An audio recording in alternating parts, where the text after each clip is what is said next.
Hello and welcome back to another episode of Middle-earth Mysteries. In this video, we tackle the mysterious land of Dorwinion. What was this place, where was this place, and who actually lived there?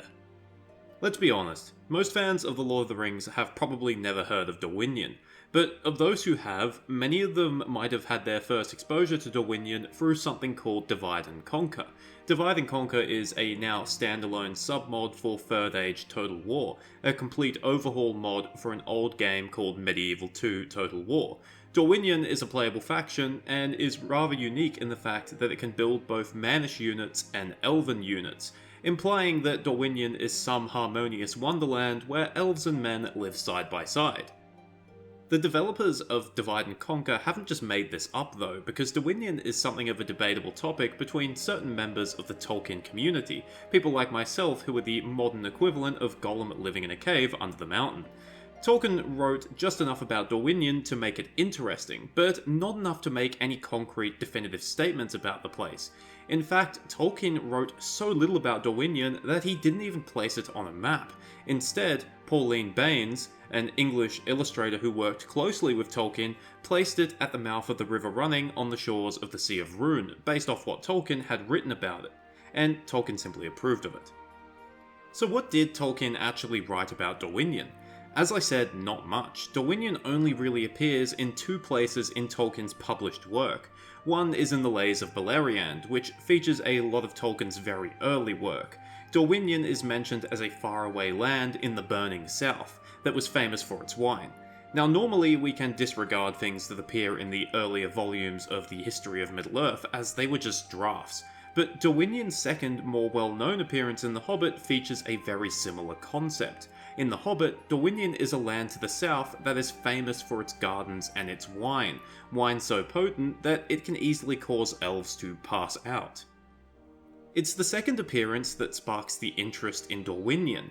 This is a mysterious land on the very edge of Rhûn that trades wine with the notoriously reclusive Elves of Mirkwood, which means there must be something special about Dorwinion, something that sets it apart from the surrounding lands. So who actually lives in Dorwinion? Who are these people that are cultivating this wine and growing these gardens? Is it elves, is it men, or is it both? And that's the problem, we don't know for sure. There is evidence that men lived there is evidence that elves lived there, and knowing that, you could suggest that both elves and men lived in Dorwinion. Let's take a look at some of this evidence. So the evidence for elves living in Dorwinion is actually quite strong. We know elves lived in or near the area during at least one point in the past. When the elves were making their great journey to Valinor, it's said that some of the Teleri, including Círdan, first learned the art of shipbuilding on the shores of the Sea of Rhûn. Now, it isn't said that elves chose to stay there, but some of the Nandoran elves did choose to remain in the forests of Lothlorien and Greenwood, which weren't that far away. And also, we know that some of the Avari, the Dark Elves, steadily drifted westwards, and some of them mixed with the Nandor of Greenwood, meaning they would have certainly passed by or through Dorwinion, and potentially ended up living there. Another major clue is in the name itself, Dorwinion. Now, there was some early speculation that this name meant Land of Wine. Dor means land in Sindarin, like in Gondor, Land of Stone, but Winion was a mystery. It was speculated by some that it means wine, after the Welsh word gwyn, which would make sense given that Dorwinion was a land known for its wine. However, Tolkien directly translated Dorwinion as Young Land Country, which sounds kind of redundant, and I'm not sure of the significance of the name, but the important thing to take out of this translation is that Dorwinion is a purely Sindarin word. This obviously betrays Sindarin influence, and in the same statement where Tolkien confirmed that Dorwinion meant Young Land Country, he also says this: "Its Sindarin name a testimony to the spread of Sindarin, in this case expectable, since the cultivation of vines was not known originally to the Nandor or Avari." This is a very informative statement that can be broken down into two parts. He confirms that there was a Sindarin influence in Dorwinion, which we kind of already knew from the name, and him saying that wine cultivation was not originally known to the Nandor or Avari seemingly associates them with Dorwinion, given that Dorwinion was a wine-producing region. So you can very easily interpret this statement as saying that Nandor, the Avari, or both originally lived in Dorwinion, and that they were then joined, either temporarily or permanently, by the Sindar during the Second Age, who taught them the art of winemaking. So the idea that Dorwinion was inhabited by elves is actually pretty well supported. Firstly, Tolkien associates the Nandor and Avari with Dorwinion. Secondly, Dorwinion is renowned for its potent wine, and as we've just learned, Nandor and Avari couldn't make wine independently, meaning someone had to teach them, most likely the Sindar, given that their influence is found in Dorwinion in regards to the name. Thirdly, we know that many Sindar migrated eastwards after the First Age and ended up ruling over the Sylvan Elves of different realms, Orifer and Thranduil in Greenwood, Amdir and Amroth in Lothlorien, those elves who went to Edelond, and although not specifically mentioned, there could have been Sindar who migrated as far as Dorwinion. And lastly, given the reclusive nature of the Mirkwood Elves, it makes sense that their mysterious trading partners in Dorwinion might have actually been their distant kinsmen. Of course, this raises other questions. If there were elves in Dorwinion, how did they survive the Third Age, given the lands beyond the Anduin were often a battleground? Given that non-Númenorian men were often afraid of elves, it might be possible that Dorwinion was simply ignored by any invading forces from beyond the Sea of Rhûn. Another question might be, an enclave of elves in Dorwinion seems important, so why wasn't it ever mentioned? For the same reason why the Avari or the Eastern Dwarves or the lands south and east were rarely mentioned.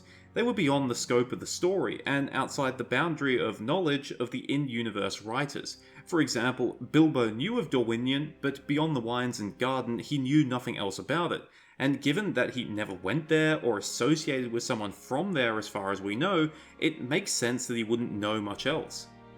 But what about the evidence that Dorwinion is inhabited by men?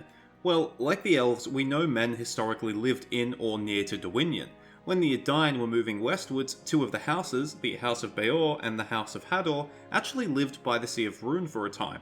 If we look at a map of the Sea of Rhûn, it's stated that the Beorians lived in the foothills of the unnamed mountains on the southwestern shores of the sea.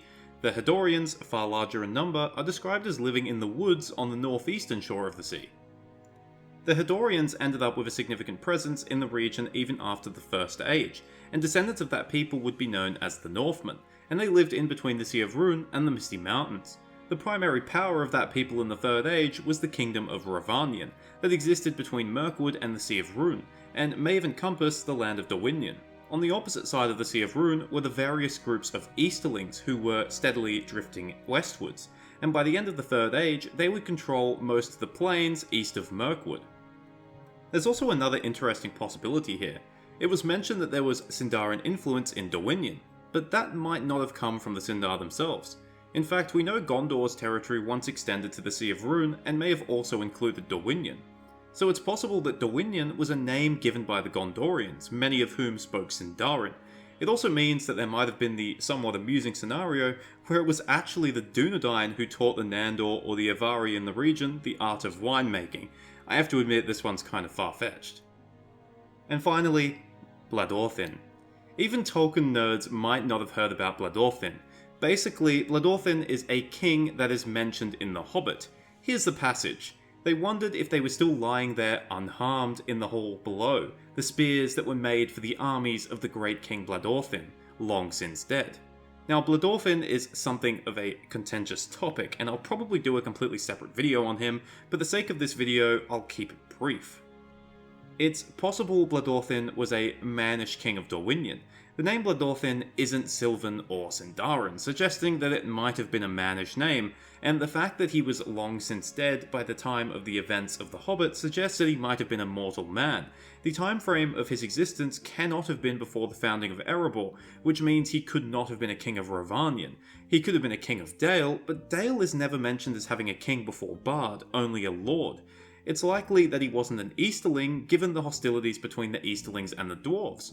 So Bladorthin was possibly a Northman king of an unnamed realm. And what realm might have that been? Maybe Dorwinion, given that it's the only other named land in the region.